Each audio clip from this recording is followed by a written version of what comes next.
Saya ulangi, pengolahan dengan metode aerob ini merupakan salah satu proses pengolahan air limbah dengan mengalirkan oksigen untuk membantu metabolisme bakteri dalam mengkonsumsi senyawa organik dan mengubahnya menjadi karbon dioksida.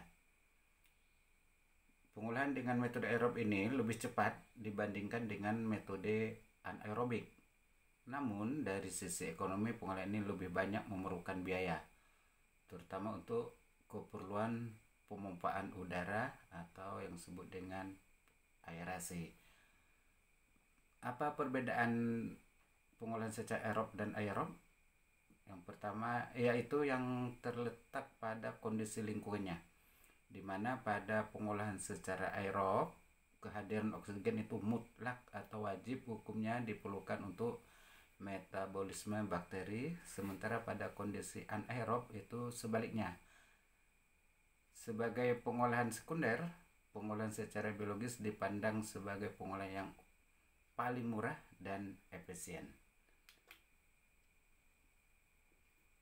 Ini diagram atau skema klasifikasi proses pengolahan air limbah secara biologis aerobik, di mana di sini proses pengolahan air limbah aerobik itu dibagi 3, yaitu proses biomasa tersuspensi, proses biomasa melekat, dan proses lagon atau kolam.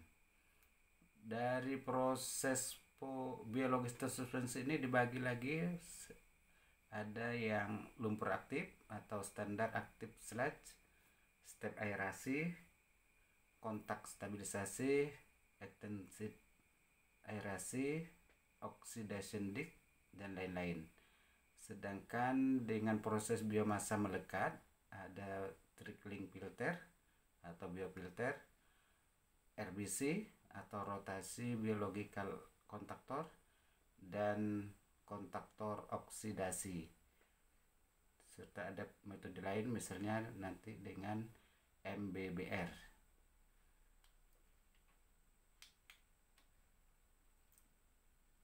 Ini karakteristik operasional proses pengolahan air limbah dengan proses biologis. Bisa dilihat persentase atau efisiensi penghilangan BOD. Kalau proses biomasa tersuspensi umumnya berkisar antara 75 sampai 95% bisa menurunkan BOD. Sedangkan dengan proses biomasa melekat itu berkisar antara 65 sampai 95.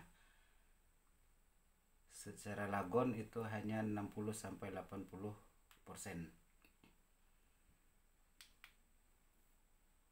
Ini perbandingan antara pengolahan secara aerob dan anaerob. Ini parameter yang dinilai. Ini proses secara aerob dan ini anaerob. Untuk kebutuhan energi, kalau aerob itu misalnya tinggi, anaerob itu rendah karena tidak memerlukan blower.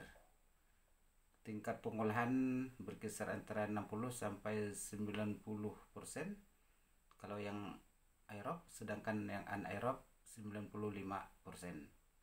Produksi lumpur kalau untuk aerob itu tinggi atau banyak, sedangkan yang anaerob ini lebih rendah. Sedangkan untuk yang lain-lainnya, misalnya bau, yang ciri khas dari limbah itu tidak terlalu berpotensi menimbulkan bau kalau yang aerob, sedangkan anaerob berpotensi menimbulkan bau. Untuk produksi biogas kalau aerob tidak ada karena gasnya terbuang, sedangkan aerob itu ada dan bisa dimanfaatkan. Jadi dari beberapa perbandingan kelebihan dan kekurangan masing-masing proses ini, lebih efektif, lebih bagus kalau dipilih kombinasi, yaitu anaerob dan aerob yang umum dilakukan di lapangan, aplikasikan di lapangan. anaerob dulu baru aerob. Ini diagram alir aplikasi pengolahan limbah medis secara aerob pada fasilitas pelayanan kesehatan. Ini sumber air limbah mulai dari dapur, laundry, perkantoran, ruang operasi, ruang rawat inap, laboratorium, limbah cair pelarut. Ini biasanya harus dilakukan kalau dari laboratorium atau limbah cair pelarut atau bahan kimia itu harus dilakukan pengolahan pendahuluan atau pengolahan pre-treatment, baru bisa dilakukan dicampur dengan proses pengolahan secara kombinasi.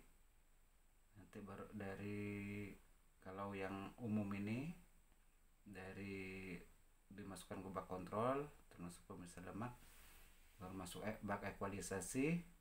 Ini proses pengolahan secara biologis, tersuspensi atau melekat atau lagon, baru bak klorinisasi dan dibuang ke saluran umum atau badan air.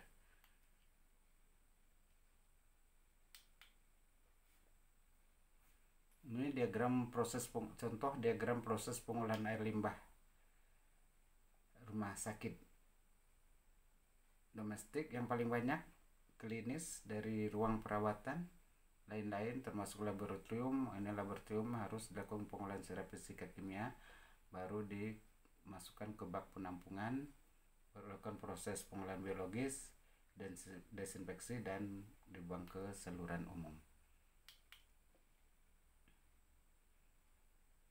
Ini salah satu contoh proses pengolahan air limbah secara biologis dengan metode lumpur aktif pada pasien case rumah sakit. Misalnya air limbah masuk ke screen penyaring awal, saringan kasar secara fisik, masuk ke bak pemisah pasir atau lumpur atau grid chamber, terus ditampung pada bak penampungan awal atau pengendap awal, baru lakukan proses aerasi, selanjutnya diendapkan pada bak pendam akhir dan bak klorinisasi sebelum air limbah dibuang ke badan air.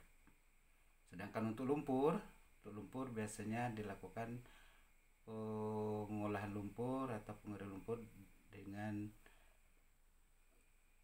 unit pengolahan lumpur yang disebut dengan slide drying bed.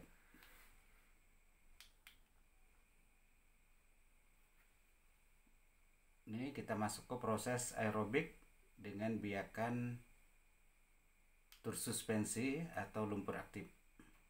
Untuk proses lumpur aktif ini sangat sederhana karena hanya diperlukan proses aerasi, di mana proses pengolahan polutan ini terlarut maupun tidak terlarut dalam air limbah, nanti akan menjadi plok mikroba tersuspensi yang dapat dengan mudah mengendap dengan teknik pemisahan padat cair secara gravitasi.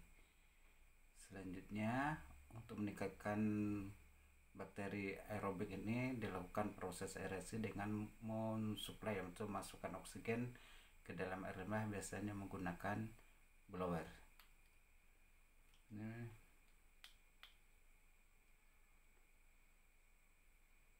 Ini sistem pengolahan limbah dengan lumpur aktif. Prosesnya adalah air limbah ini masuk ke bak sedimentasi 1, nanti dicampur dengan lumpur aktif dari bak aerasi.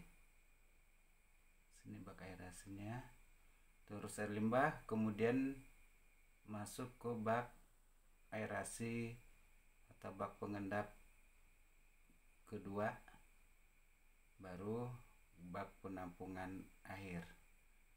Sini diharapkan air limbah sudah selesai diolah dan layak untuk dibuang ke badan air.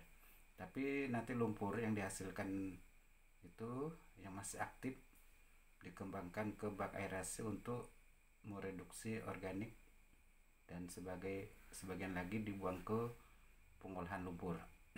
Kenapa disebut dengan lumpur aktif? Sebenarnya di sini yang disebut dengan lumpur aktif adalah mikroba yang diaktifkan dengan mensuplai oksigen atau proses aerasi. Jadi mikroba yang ada di sinilah yang membuat lumpur itu menjadi aktif. Karena banyaknya mikroba yang bercampur atau tersuspensi bersama lumpur, di mana mikroba ini nanti yang akan menguraikan bahan polutan yang ada dalam air limbah.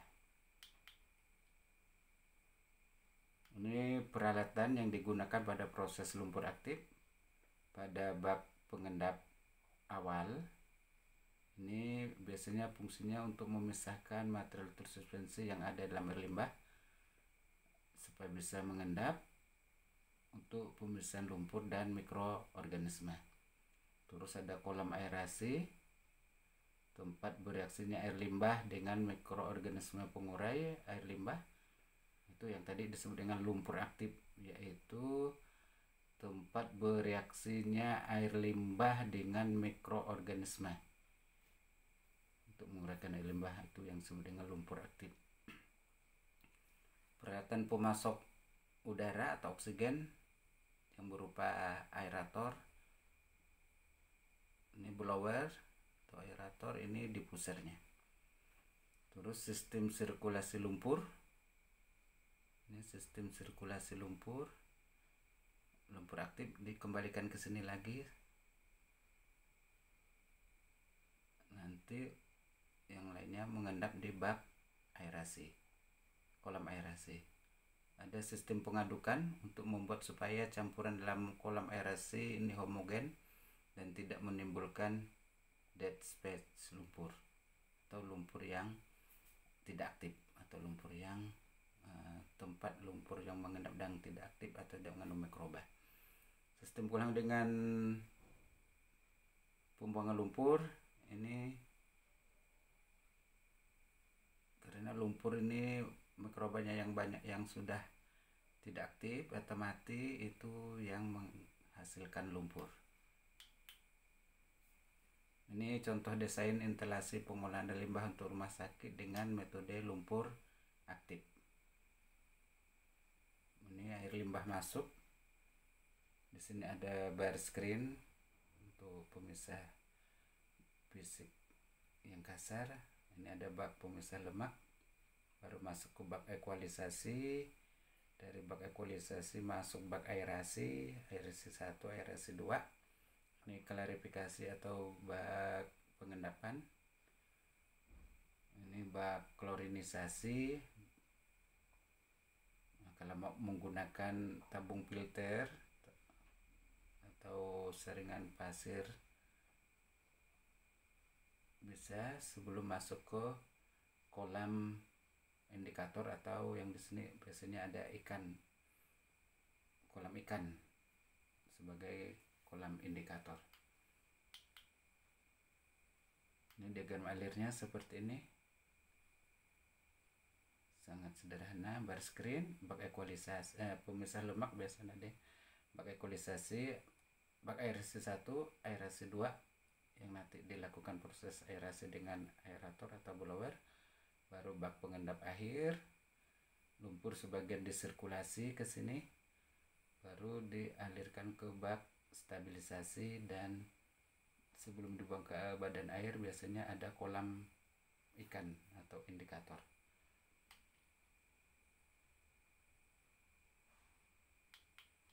Ini contoh aplikasi pengolahan air limbah secara biologis menggunakan metode sistem lumpur aktif.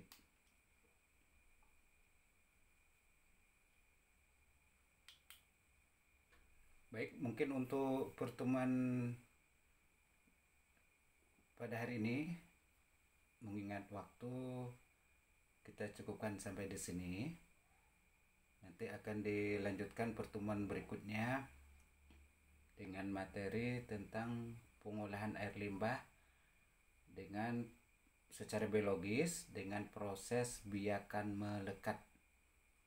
Nah, kalau tadi secara biologis dengan lumpur aktif, untuk pertemuan berikutnya kita akan membahas materi pengolahan limbah dengan proses biakan melekat. Sebelum diakhiri, jadi saya akan memberikan tugas kepada saudara. Adapun di mana tugasnya ini nanti dikumpul pada pertemuan selanjutnya berikutnya.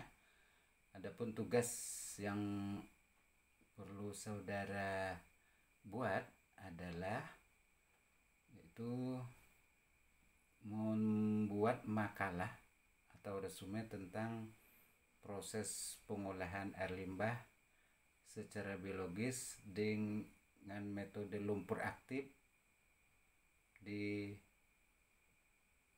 mana saja selain dari unit atau fasilitas pelayanan kesehatan.